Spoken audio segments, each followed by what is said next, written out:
What? It seems so far away. Tell me when you got it set up right.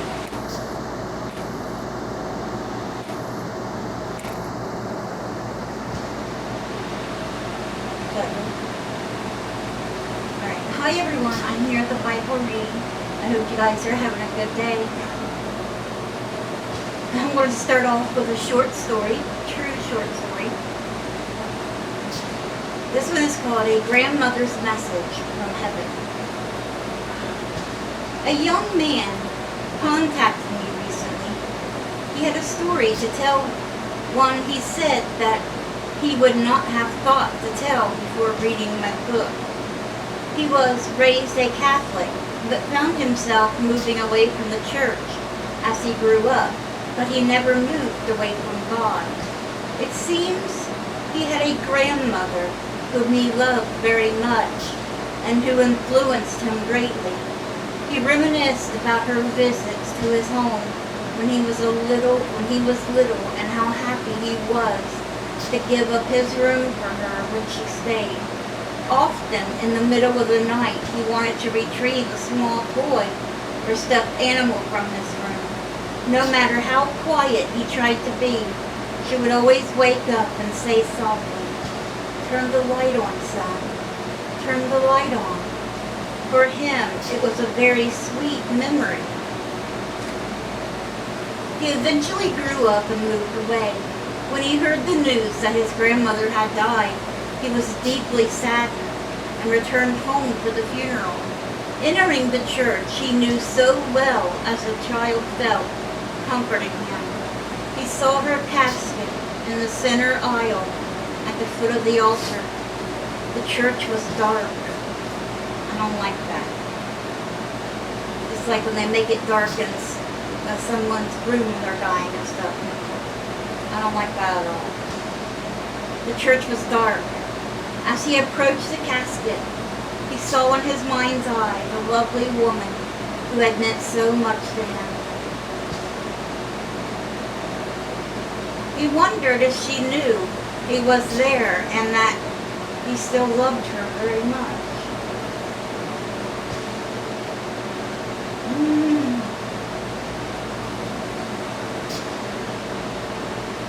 At that very moment, a priest quickly rounded the corner of the altar, turned to him and said, "Turn the light on, son.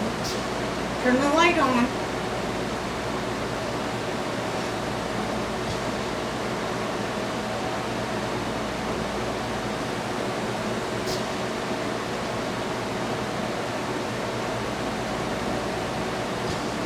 The young man said he knew any minute that his grandmother, as always,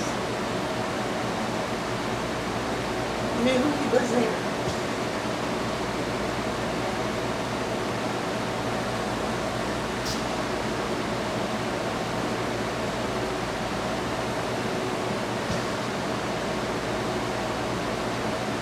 I hate my stupid emotions.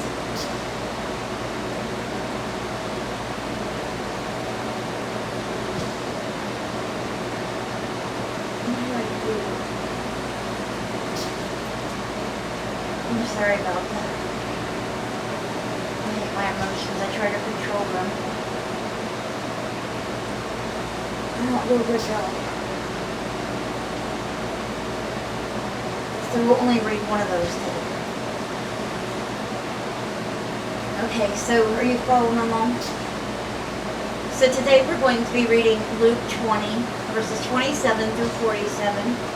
Psalm 89, verses 14 through 37, and Proverbs 13, verses 17, 18, and 19.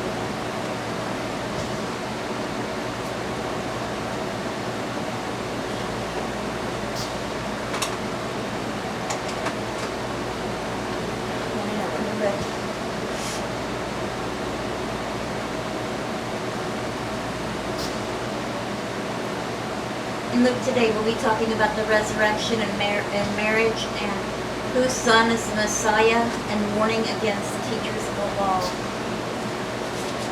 And this is when the Pharisees and the teachers of the law, the Sadducees, are going to shut up and stop asking Jesus questions, trying to trap him when he tells them a certain thing. But they finally realize no matter what, they're not going to get him,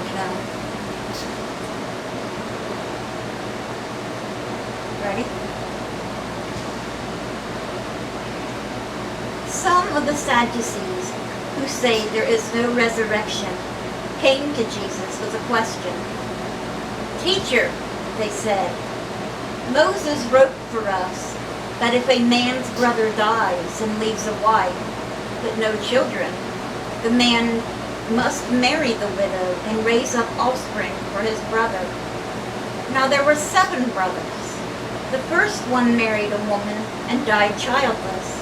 The second and then the third married her, and in the same way the 7 died, leaving no children. Finally, the woman died too. Now then, at the resurrection, whose wife will she be, since the 7 were married to her? Jesus replied, The people of this age marry and are given in marriage, but those who are considered worthy of taking part in the age to come and in the resurrection from the dead will neither marry nor be given in marriage, and they can no longer die, for they are like the angels. They are God's children, since they are children of the resurrection. But in account of the burning bush, even Moses showed that the dead rise, for he calls the Lord the God of Abraham and the God of Isaac and the God of Jacob. He is not the God of the dead, but of the living, for to him all are alive. Some of the teachers of the law responded, Well said, teacher, and no one dared to ask him any more questions. Then Jesus said to them, Why is it said that the Messiah is the son of David? David himself declares in the book of Psalms, The Lord said to my Lord, Sit at my right hand until I make your enemies a footstool for your feet. David calls him Lord. How then can he be his son? While all the people were listening, Jesus said to his disciples, Beware of the teachers of the law. They like to walk around in flowing robes and love to be greeted with respect in the marketplaces and have the most important seats in the synagogues and the places of honor at banquets. They devour widows' houses and for a show make lengthy prayers. These men will be punished most severely. And that's where we are stopping the flute. Okay, so we're continuing on with Psalm 89 with verses 14 through 37.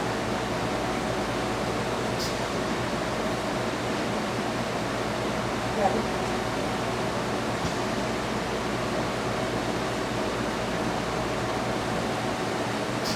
Righteousness and justice are the foundation of your throne. Love and faithfulness go before you. Blessed are those who have learned to acclaim you, who walk in the light of your presence, Lord. They rejoice in your name all day long. They celebrate your righteousness, for you are their glory and strength. And by your favor you exalt our horn. Indeed, our shield belongs to the Lord, our King, to the Holy One of Israel. Once you spoke in a vision. To your faithful people you said, I have bestowed strength on a warrior. I have raised up a young man from among the people. I have found David, my servant. With my sacred oil I have anointed him. My hand will sustain him. Surely my arm will strengthen him. The enemy will not get the better of him. The wicked will not oppress him. I will crush his foes before him and strike down his adversaries. My faithful love will be with him, and through my name his horn will be exalted. I will set his hand over the sea his right hand over the rivers. He will call out to me, "You are my Father, my God, the rock, my Savior." And I will appoint him to my firstborn, the most exalted of the kings of the earth. I will maintain my love to him forever, and my covenant with him will never fail. I will establish his line forever, his throne as long as the heavens endure. If his sons forsake my law and do not follow my statutes, if they violate my decrees and fail to keep my commands, I will punish their sin with the rod, their iniquity with flogging. But I will not take my love from him, nor will I ever betray my faithfulness. I will not violate my covenant or alter what my lips have uttered. Once for all, I have sworn by my holiness, and I will not lie to David, that his line will continue forever, and his throne endure before me like the sun. It will be established forever like the moon, the faithful witness in the sky. I like that last one. It will be established forever like the moon, the faithful witness in the sky. I love that. Okay, so we're going to finish up today with our 3 Proverbs. Proverbs chapter 13, verses 17 through 19. A wicked messenger falls into trouble, but a trustworthy envoy brings healing. Whoever disregards discipline comes to poverty and shame, but whoever heeds correction is honored. A longing fulfilled is sweet to the soul, but fools detest turning from evil.